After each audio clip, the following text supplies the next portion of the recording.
Hello and welcome. How we doing, guys? Excellent. All right, Sam, thank you for chiming in, man. It's always lonely when nobody chimes in. We got several Yeah. people in the waiting room. We'll let them in. Yeah, it's going to be a smaller call today because, we're getting close to the holidays, right? And people tend to unplug right before the holidays. Yet, let me just tell you one thing, just real fast. And that is that January 1st is your magic day. It truly is. It's your magic day. This is when most listings expire. They expire at midnight on December 31st because agents are lazy. If they list a property in May, April, March, they put January 31st as the expiration date in their contract. So January 1st is going to be a big day for you guys. There's no doubt about that. So I'd encourage you to just don't sit on the couch and watch football. Okay. Just plug in on January 1.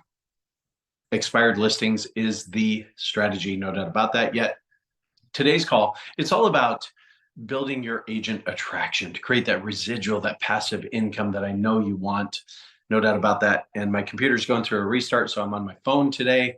And so I won't be able to share my screen yet. At the same time, I want to hear some wins before we just dive in. Go ahead. Tell me something good that's happened over the last week, guys. Come on, do it. Okay, well, we are texting agents in other companies, and we seem to be getting good results. And we're on a mega icon team, so that helps because our coach, our leader, Tony Kawaguchi, Yeah, is the one who picks up the calls, schedules the calls with the agents, and lets them know in detail what EXP is all about. And that's been I love working. that. Well, that It is takes maybe fantastic. 50 text messages to get one or two responses. Well, that's brilliant. I think it makes sense. Tell me, what does that text message sound like? I mean, what are the words? Basically, it's, hey, I see you're doing a great job at your brokerage. I'm sure you're happy there, but if you give me a few minutes, we can talk to you about EXP and the opportunities there. A direct approach. And I love that direct approach. See, so many people think, well, it's all about building a relationship first. Nah, I don't necessarily agree with that. I really don't. See, my sociability on my behavior has dropped down to almost zero.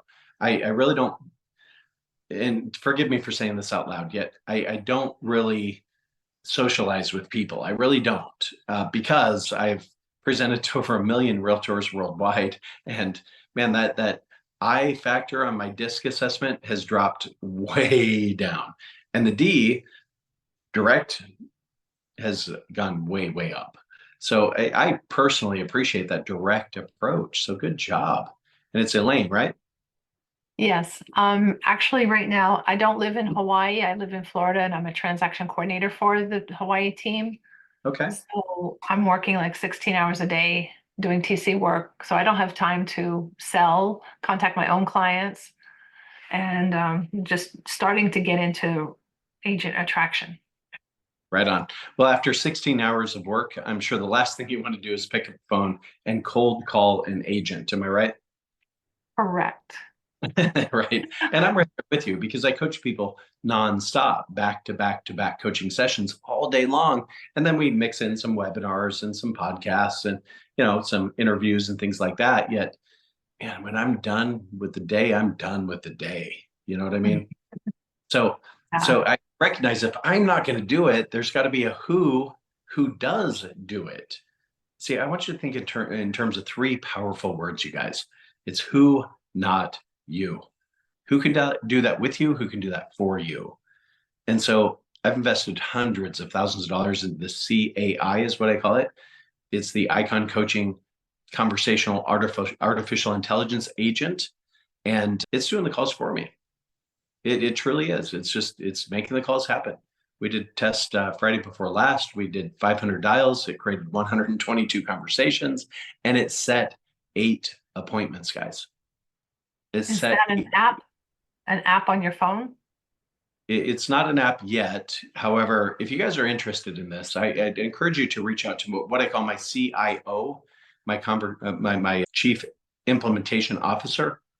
His name is Sean Policino, and it's spelled different than I spell my name. Yet it's SEAN at iconcoaching.com.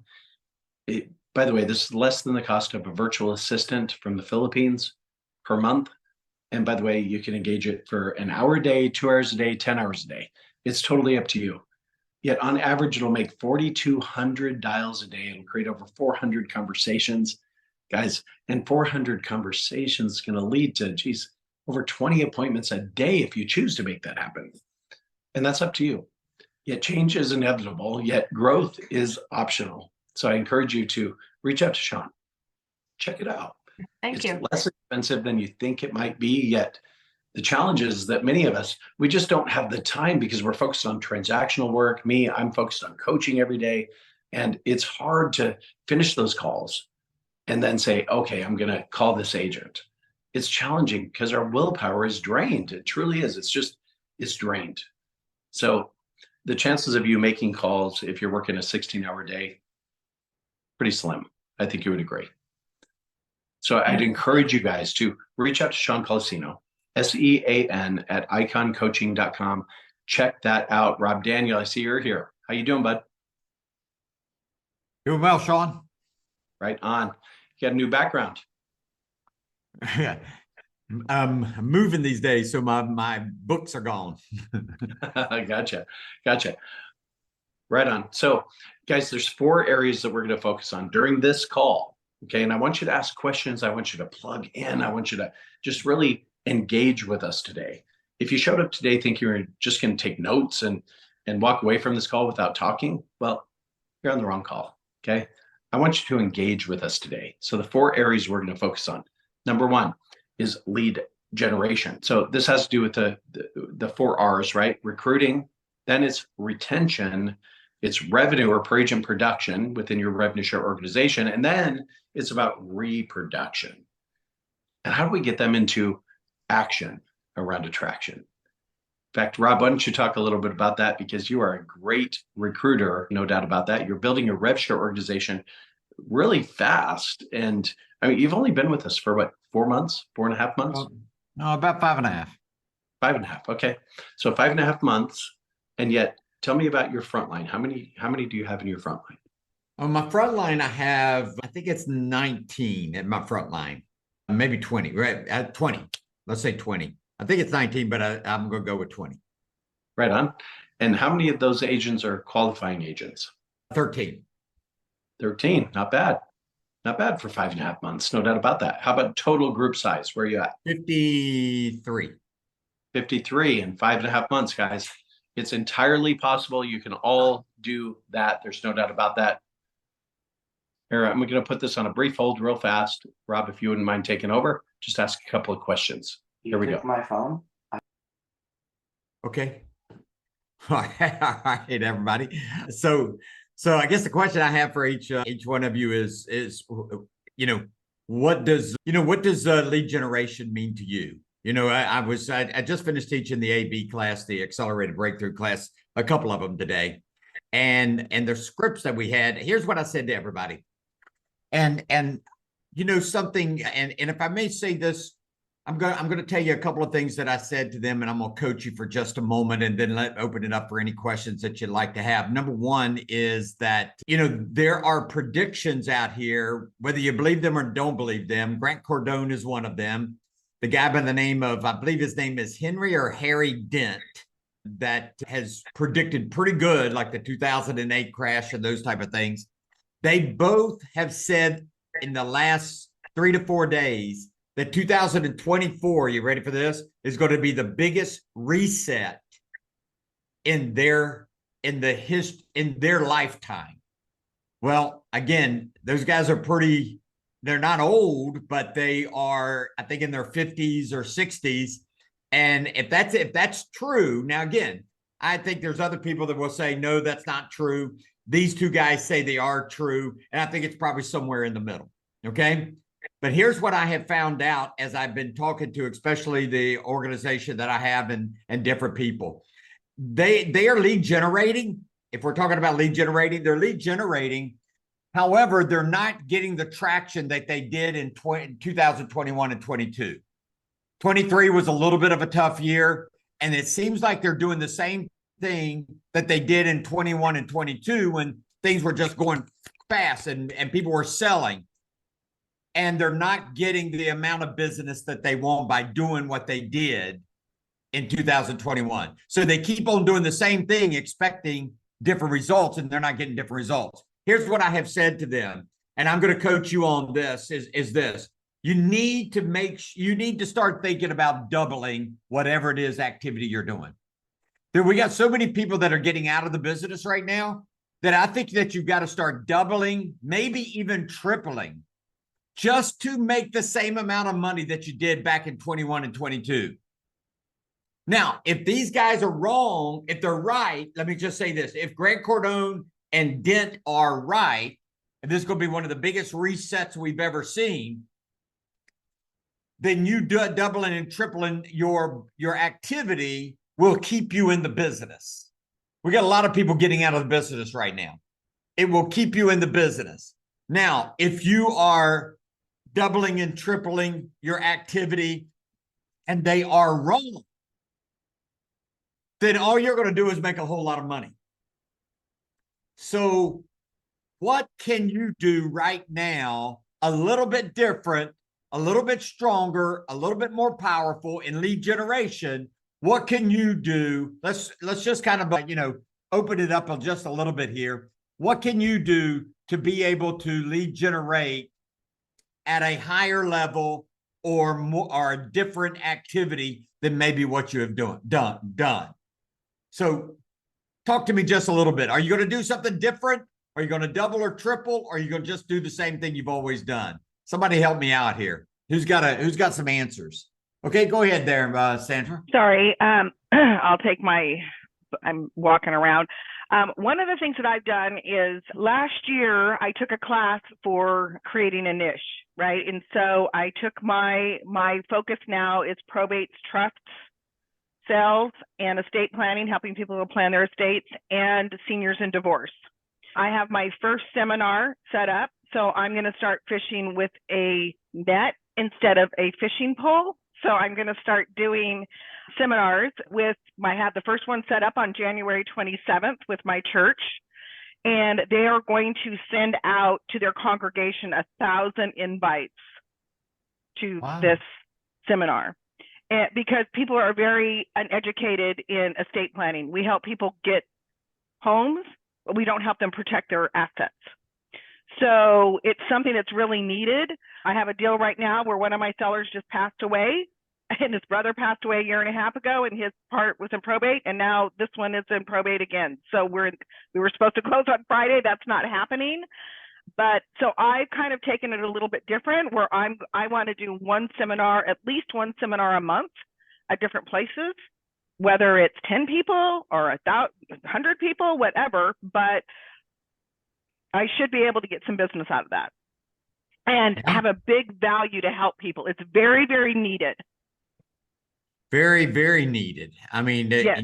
You're absolutely right. I think that's what a wonderful way.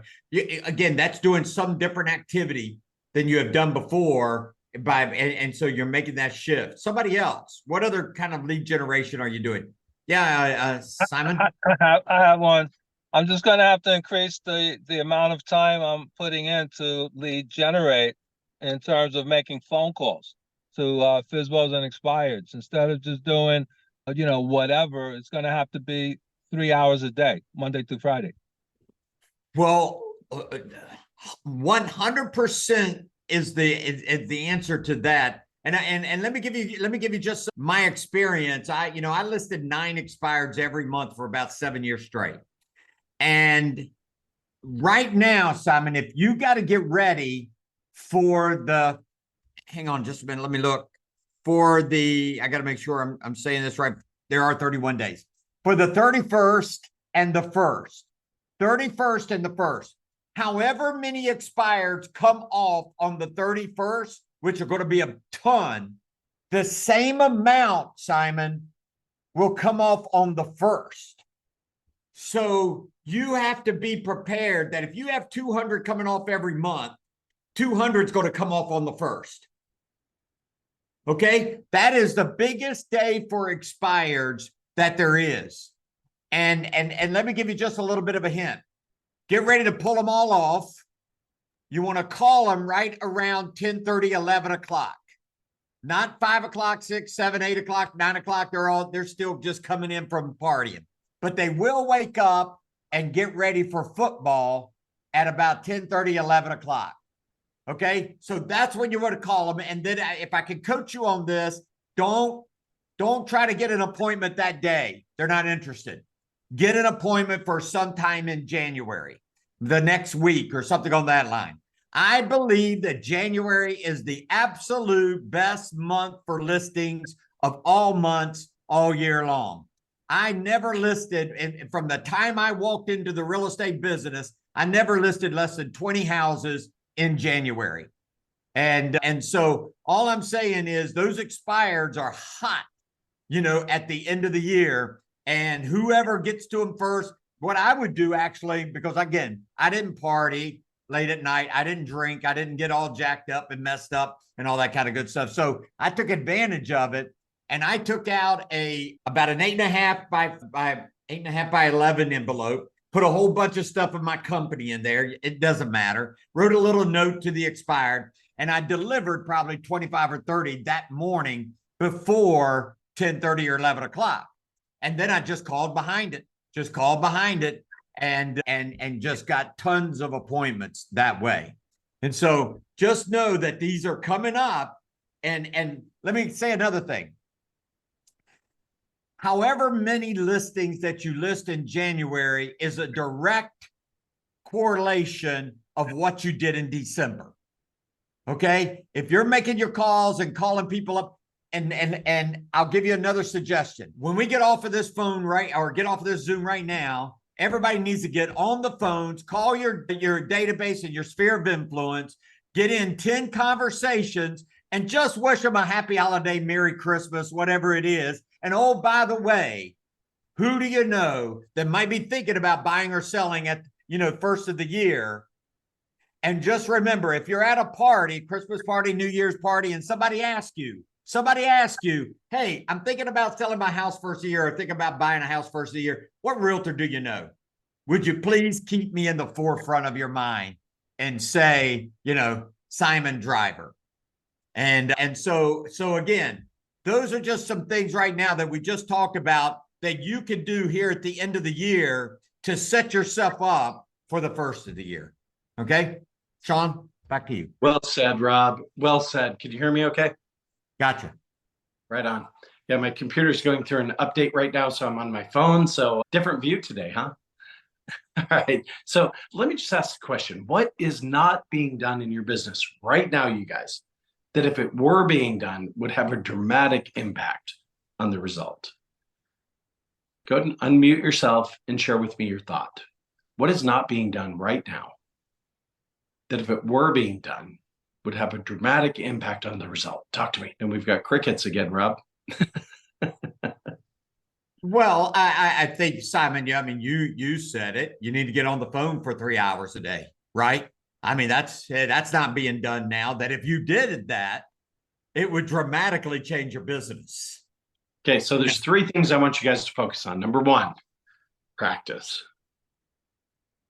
Now, practice makes what? And don't say perfect. Get that stuff out of your mind. Practice makes you better. You understand? Practice makes you better. And yet practice isn't something we did, it's something we do. Number 2 is lead generation. So giving an inordinate amount of your time to fill that pipeline, guys. That's what this is all about. Yet we're independent contractors, man. We want all the freedom. We want all the flexibility. And we struggle with ways to be accountable to our actions. Number 3 is lead follow-up. Now, Rob, you've said it so many times. The fortune is what? Oh, yeah, in the lead follow-up. Undoubtedly. Guys, the fortune is in the lead follow-up. Yet, Top Producer, in coordination with 5 Street, did a case study for all of us to learn. And even though these agents were paying for leads, and through their voice over IP, through their app, they were able to track how many times a realtor attempted to reach a prospect that they paid for. The average cost per lead at that time was about $12 per lead across the US. How many times do you think the average realtor tried to follow up with the lead that they got, that they paid for, mind you? And nobody's talking today. Yeah, twice. Okay, I saw that, Simon. Thank you. Yeah. 1.2 times was the average. And yet in the same case study, they suggest that if you attempt to reach a prospect 6 times over a 6-day period, then and hear this, your ability to convert that lead increases by over 900% with tenacity, you guys. And that's what it takes with lead follow-up. It's about tenacity. It's about follow-up, follow-up, follow-up, follow-up. Just position yourself in their mind. When they think real estate, they think you. It's also speed to lead. Guys, speed to lead is critically important. In fact, Rob, do you remember the stat? I think it's 49. Yeah, in fact, I'm sure of it. 49% of buyer prospects in real estate, they are dissatisfied if they don't get an instant response. Instant. And yet only 8% of realtors are delivering an instant response. That's crazy to me. And yet I don't think that was on purpose, meaning I don't think they have the models, the systems, the technology, and people in place to deliver that instant response every single time. Yet I think by and large, it was by happenstance. They just happened to answer their phone that day, or they happened to be in front of their computer when the email came in. So the bottom line is speed to lead, critically important. Now, this case study that I'm referencing was done in the state of California. It was done in 2014. Now, do you think the consumer's expectation of response time, do you think it's risen or has it dropped over the course of the last, 7 years? What do you guys think? Has it risen or has it dropped? Definitely risen. Undoubtedly. And yet it's not because you and I are pushing each other to deliver a higher level of service. It's because of companies' extrinsic forces that are forcing us to become better. It's companies like FedEx. I mean, I can put a document in an envelope and put it in this metal box out there. It'll show up at your doorstep tomorrow morning by 9 a.m. Come on. Why can't my realtor answer their phone? Guys, I can go to Amazon with a couple of clicks. I could buy whatever I want. It's going to show up on my doorstep today or maybe tomorrow at the latest. Why can't my realtor keep my brochure box filled? Come on. Guys, it's extrinsic pressure that is forcing us to become better. There's no doubt about that. No doubt. Then it's really about what you say when you're doing your lead follow-up. Now, over the course of 32 years, I've developed the 7-step formula to the lead conversion conversation. I'll give it to you quickly. Grab your pens. Write this down. Number 1, start with an alternative choice question. Do a live MLS search with them for them. Number 3, you're going to build rapport based on their needs, their desires.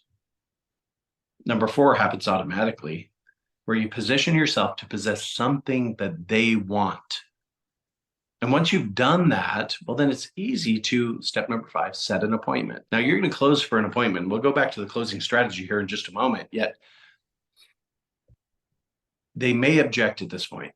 So step number 6 is to handle any objection that they give you. And there are 10 common buyer objections. There are 5 common listing presentation objections. Guys, I've been around the block a time or two. I can tell you that these strategies work. When you know what to say, you know how to say it, and you say it to enough people, you're going to set enough appointments, you're going to create more contracts, you're going to make enough money. And that's what I want to see each and every one of you do. All right. Step number 7 is to qualify the appointment that you set. So this is about a 4.5-minute conversation. I've timed it so many times. It's an easy conversation. Rob, role play with me, would you? Okay. All right, here we go. Ring, ring. Hello. That's Rob. Hey, Rob, Sean Kokoska with eXp Realty. Thank you so much for taking my call. Say, I'm just calling to update my files, see if you're still in the market to buy a home or are you looking to rent? Probably will buy here soon. Fantastic. I'm so glad to hear that. Here's what I've done. I just logged into the multiple listing service platform, which is a database of all properties that would potentially match your specific search criteria. And in a matter of moments, I'll be able to show you exactly how many properties are active on the market that match your criteria. So tell me, how many bedrooms do you need, Rob? I'm looking for three, at least 3 bedrooms, possibly 4. Okay, fantastic. And how many bathrooms do you need? Oh, no less than 2.5. 2.5, fantastic. And how many? And you guys know the questions. I don't want to take you down that path. You know the questions to ask. So through that step number 3 process, learning about what they're looking for, you're building rapport based on their needs, not your needs, right? It's based on their needs. So I'd ask Rob questions like, well, why is that important to you to have at least 3 bedrooms? So I want to get to the core issue. See, logic makes them think, yet emotion makes them take action. You guys get this, yes? Logic makes them think, yet emotion makes them take action. So I want to get to the emotional triggers at step number 3. Step 4, it happens automatically. I say, Rob, based on your search criteria, there are 9 listings that match your exact criteria. See, that happens automatically. Now I've got something Rob wants. You guys get this, right? I've got something Rob wants. Now, at this moment, this is, in my opinion, the magic moment to close for an appointment. So I'm going to use the ABC approach. It stands for action, benefit, commitment. So what is the action you want them to take? Let's simply set an appointment for you to meet at my office, or meet on a Zoom meeting, or meet at my mortgage company or title company's office, whatever that is, right? What is the action you want them to take? See, I think the worst thing you can do as a realtor is just run out the door, show them a house. I truly do. See, their focus, their energy, their attention is on the property that you're showing them. It's not on you. And so what we want to do is, best case scenario, we meet them in a professional environment. Whether it's Regis, your office, if you have one, meet at their home would be second. Third would be meet at a coffee shop like a Starbucks or something like that. The last thing I want you to do is meet them at the house. I mean, let's face it, you guys, we live in a really, really messed up society right now. And there are a lot of weirdos out there. I have close friends that I've known for 30 years in this industry that almost got killed by meeting people at a property. I mean, literally choked out, thought they were dead and left. And thank God they survived. Yet I've got a friend who's got a really raspy voice because she was choked out by meeting a buyer at a property. Guys, don't do that. And if you do that, please at least get them to take a picture of their driver's license, text it to you, share it with a friend, a colleague, a family member. Let them know where you're going, how long you're going to be there. And if they don't hear back from you by this time, to really get concerned. I trust that makes sense, okay? So once you close for the appointment, action first. What are the benefits? Talk to me, guys. Come on, unmute yourself. What are some of the benefits? Why would somebody want to meet with you rather than just run out and look at a property with an agent? Talk to me. What's in it for them? Helping them save time. Save time. I love that. That's a great benefit, no doubt. What else?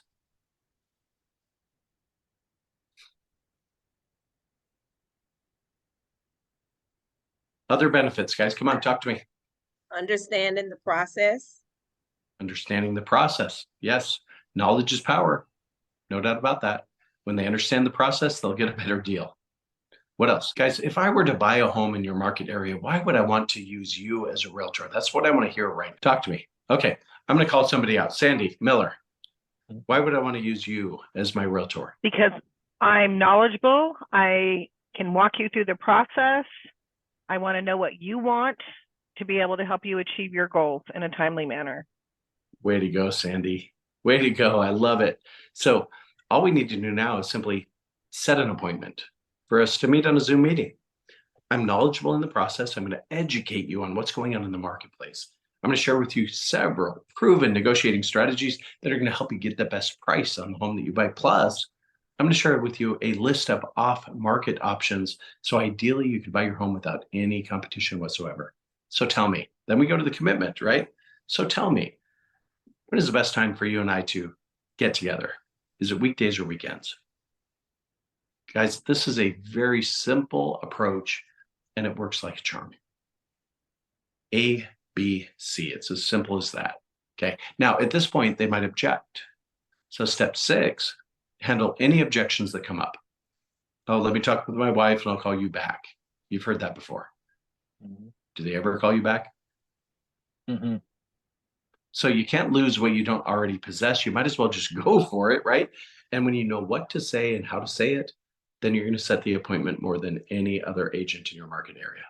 No doubt about that. So step 7 is to qualify. Now there's 3 areas we must qualify every buyer prospect, okay? Number 1, the needs.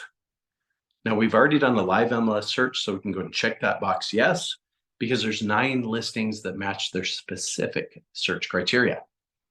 Okay, second is motivation. Now there's 4 questions I want you guys to ask your prospects, okay? Number 1, do you need to sell your existing house before you purchase your next home? Now, when we're talking to a seller, we use the word house. When we're talking to a buyer, we use the word home, okay? Now, there's psychological reasons behind that. I'm sure you get that. So, second question, how soon would you like to be in your new home? On a scale from 0 to 10, 10 being an immediate desire to buy a home, how would you rate yourself? I'm a 7, okay? Fourth question, what needs to happen for you to become a 10 on a scale from 0 to 10? Simple as that. Then the third is financial qualifying. Guys, there's 3 steps to this process, and it's so simple. I never asked a buyer, are you pre-qualified or pre-approved? You know why? Because I don't care. I literally don't care. I mean, that pre-approval letter, guys, it's not worth the paper it's printed on. It's truly not. So I'd start this line of questioning. Are you paying cash or obtaining financing? I want you to write that down. Are you paying cash or obtaining financing? Oh, Sean, I'm already pre-approved at Wells Fargo. Or, Sean, I wish I could pay cash. I need a loan. Okay. Step 2 is always the same if they're not paying cash. Okay. Step 2 is, well, let me ask, would it be okay with you if I help you save money on your mortgage? Would it be okay with you if I help you save money on your mortgage? By the way, anybody on this call, would somebody say no to that question? Of course not. Everybody says yes. That would be okay with me. Perfect. Then we go back to the ABCs: action, benefit, commitment. Well, let's do this. I'd like to set an appointment for you to meet with my lender. Now this lender, now we go to the benefits, okay? So that's the action. I'd like to set an appointment for you to meet with my lender. Or I'd like to get your permission from my lender to contact you directly. Whatever the action is, then we go to the benefit. See, this lender consistently beats other lenders in our market area, both in closing costs and interest rates. And let's face it, even a 1/8% difference in interest rate, excuse me, over a 30-year mortgage, it'll save you tens of thousands of dollars. So tell me, when is the best time for you and my lender to get together? Is it mornings, afternoons, weekends, or in the next 15 minutes? Which is best? See, when you get permission to have your lender contact them, that greases the skids, you guys. That makes it so simple. It truly does, especially when you've reached out to your lender and say, hey, listen, I need you to edify me as the best realtor in our market area. In fact, my lender helped me do follow-up calls, right? I gave him a script, and the script sounded like this. Hi, his name is Steve. Hi, Steve. I'm sorry. Hi, this is Steve with XYZ Mortgage Company. And Sean Kokoska asked me to reach out to you. Now, before we begin, let me just tell you that Sean is the best realtor I've ever discovered. And I've been doing this for 28 years. How'd you happen to come in touch with Sean? So they edify you. See, they can sell you better than you could ever sell yourself. Now, there's 2 other questions I want you to ask. You might want to write this down if you choose to. And that is, number 1, I assume that because you reached out to me directly, or if they came into an open house or whatever that is, I assume that because you reached out to me directly, that you're not contractually obligated to purchase your home through another realtor. Is that correct? See, so many agents, they say, are you working with an agent? NAR will tell you that they talk to 14 agents before they buy a house. So yes, they're working with other agents. I want to know, are you contractually obligated to buy your home through another realtor? Then the final question is there anything I should have asked you that I didn't that would better help me understand your situation? Simple as that. Guys, it's a 4.5-minute phone call. It's so simple. So that 7-step formula is outlined in our Accelerated Breakthrough program. Rob, are you still with me? Oh, Rob had to go. Yet the 7-step formula, guys. It's outlined in session 2 of the 16 sessions of Accelerated Breakthrough. I would encourage you, if you haven't already, plug into that program. Just go to iconcoaching.com, go to the programs tab, and check it out. You're going to see a bunch of videos there. You're going to see a bunch of testimonies there. Guys, our intention over the 16-week period is that we add at least 5 transactions to your bottom line. And the cost is $350, one-time flat fee. Simple as that. All right, so check it out. iconcoaching.com, programs tab, Accelerated Breakthrough. All right, gang. Well, sadly, we are out of time, and I've got other things I need to get to and holiday stuff and all this last-minute Christmas shopping, so I'm going to let you all run. Any burning questions before I let you go? All right? Based on the silence, I'll just let you all run, get on with your busy days. As Rob said, January 1 is the best day to work for expired listings. Guys, get after it. Man, the only thing holding you back is yourself. You understand that? So just get after it, get busy, master the AM hours of the day. That's when your willpower is as high as it's going to get, and you're going to do the things that maybe you don't necessarily want to do. So get after it, practice, lead gen, lead follow-up, AM hours of the day. No final walkthroughs, no home inspections, no closings in the AM hours of the day. Schedule everything like that in the PM hours of the day. Because when you master the AM hours of the day, the afternoon takes care of itself, all by itself. You have more appointments, more contracts to negotiate. So guys, just get after it, be on purpose, be productive, be powerful. We're not doing a call next week in between the holidays. Yet we're going to pick it back up in 2 weeks. Okay, so I want you to come back. I want you to invite your friends, your colleagues. Make sure that they're on purpose. All right, gang? I'll let you all run. Take care.